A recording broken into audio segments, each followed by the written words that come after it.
This is Washington, D.C., and if you've ever tried to drive here, you know it's one of the most confusing cities in America. Diagonal avenues slicing through a grid, traffic circles appearing out of nowhere, tiny triangular parks wedged between streets, five-way intersections that seem to ignore logic, and roads that refuse to go where you expect. Most people think this is bad city planning. They are wrong. Washington, D.C. is confusing on purpose. It was designed to be almost impossible to invade.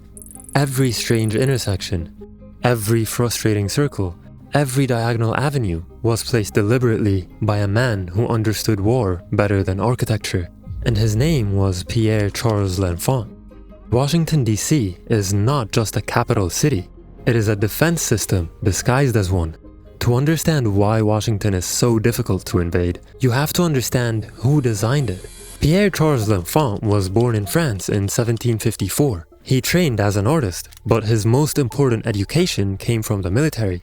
In 1777, he traveled to America to fight in the Revolutionary War under George Washington. L'Enfant served as a captain in the Corps of the Engineers. His job was not to fight on the front lines, but to design fortifications, plan encampments, and shape terrain to give his side an advantage. He learned a simple truth. Battles are often decided before they begin, by geography, sightlines, and movement. So when the war ended and the United States decided to build a permanent capital city, Washington personally chose L'Enfant to design it. The location was already set, a 10-mile square along the Potomac River. Everything else was up to him.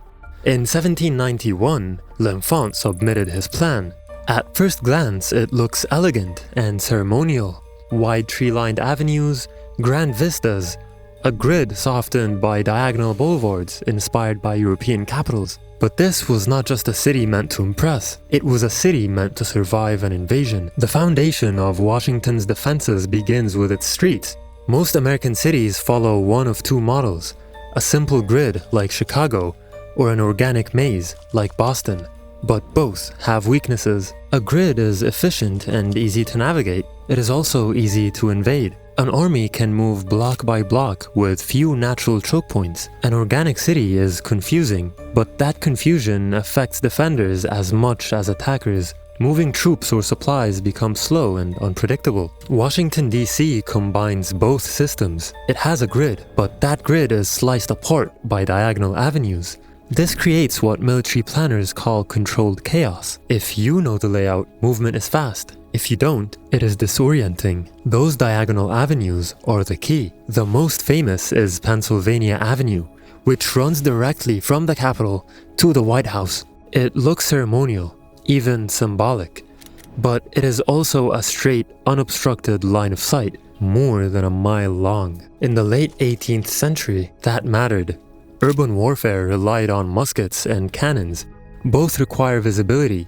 Pennsylvania Avenue allows defenders at either end to see approaching forces long before they arrive.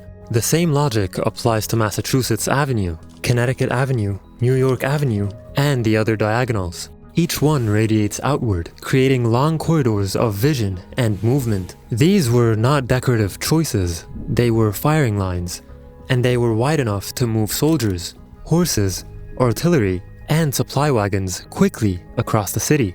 Washington, D.C. was designed so defenders could reposition faster than attackers. But the diagonals do more than create sightlines. When they intersect the grid, they create something else entirely. Circles, triangles, irregular pieces of land scattered throughout the city. In 1883, the federal government counted 246 of these spaces across Washington. Today, many of them are parks: DuPont Circle, Farragut Square, McPherson Square, but that was not their original purpose. These spaces were designed as defensive positions, specifically as artillery emplacements. A circle provides a 360-degree field of fire. Cannons placed there could hit attackers approaching from any direction. DuPont Circle is a perfect example. It sits at the intersection of 5 major streets. Any force moving toward it would have to advance along one of those avenues, fully exposed. the entire way. And because the diagonal avenues connect these circles, defenders could move artillery between positions as the situation changed.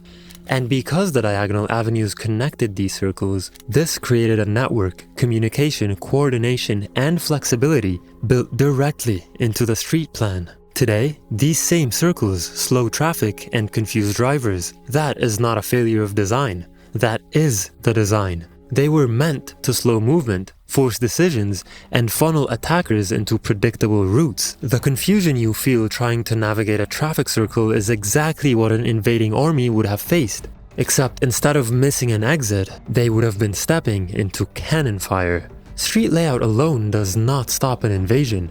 Terrain matters, and L'Enfant used it. The Capitol building sits on the highest point in the city, not for symbolism, but for dominance. From Capitol Hill, defenders could see for miles. Artillery placed there would have maximum range and effectiveness in every direction. This was not accidental. L'Enfant also left a massive open space directly west of the Capitol. Today, it is the National Mall. In the 18th century, it was open ground. Open ground is deadly to attackers. Any army approaching from the west would have to cross nearly 2 miles with no cover at all. No buildings, no trees, no protection, just exposure. The White House sits lower than the Capitol, but still elevated above the surrounding area. It is connected by Pennsylvania Avenue, maintaining that crucial line of sight. Even the placement of major buildings away from the Potomac River mattered.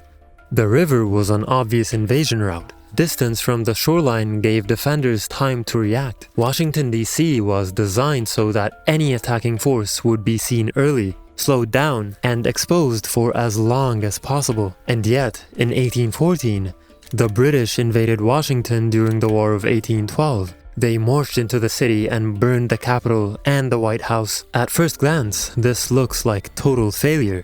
But look closer. American forces abandoned Washington after the Battle of Bladensburg. The militia collapsed and retreated. The city was left undefeated. The British did not defeat Washington's defenses. They walked past them, and they did not stay. The British occupied the city for just over 26 hours. They burned key government buildings and then withdrew. Why leave so quickly? Because holding Washington would have been dangerous. Once American forces regrouped, the same defensive features designed to stop an invasion would have trapped an occupying army inside a hostile city. The diagonals that allow rapid movement for defenders, the circles that control key intersections, the terrain that favors those on the high ground. Washington was never meant to be an easy city to occupy. The plan did not prevent destruction. It prevented control. And that distinction matters. Today, more than 700,000 people live in Washington, D.C., with millions more in the surrounding metro area. And they are all still moving through L'Enfant's battlefield. Overlay this original plan onto a modern map, and the structure is almost identical. The diagonals remain, the circles remain, the grid remains. And so do the frustrations. Five-way intersections, traffic bottlenecks, strange triangular lots that complicate development. But those same features created something remarkable. The avenues once meant to move artillery now provide shade, walkability, and some of the most beautiful streets in the country. The circles designed for cannons are now fountains, monuments, and gathering spaces. The open kill zone of the National Mall is one of the most iconic public spaces on Earth. And there is one more unintended consequence. Washington's design protected it from 20th century highways. You cannot bulldoze straight freeway through this system without destroying it entirely. So the historic core survived while other American cities were carved apart. So why is Washington, D.C. so difficult to invade? Because it was designed that way from the beginning. Pierre Charles L'Enfant did not just design a capital city. He designed a defensive network. The avenues are firing lines. The circles are artillery positions. The terrain is a force multiplier. The confusion is deliberate. And the next time you're stuck at DuPont Circle trying to figure out which exit to take, remember this: that confusion is not bad planning. It is the echo of a military strategy that has been working for more than 2 centuries. Washington, D.C. was built to make invasion costly, slow, and unsustainable. And that is why it has never truly been conquered.